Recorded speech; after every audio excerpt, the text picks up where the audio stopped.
کہ قلم کے بعد اللہ رب العزت نے پھر لوح محفوظ کو پیدا کیا، جس پر اللہ تعالیٰ کے حکم سے قیامت تک ہونے والے تمام ایونٹس کو قلم نے لکھ دیا۔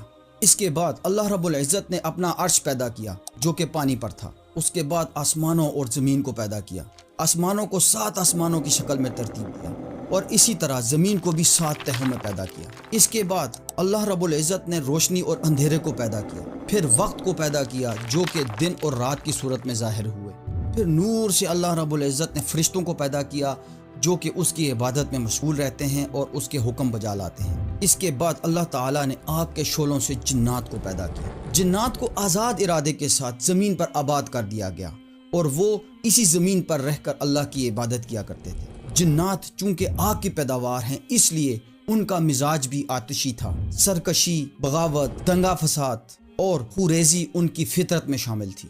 جب زمین پر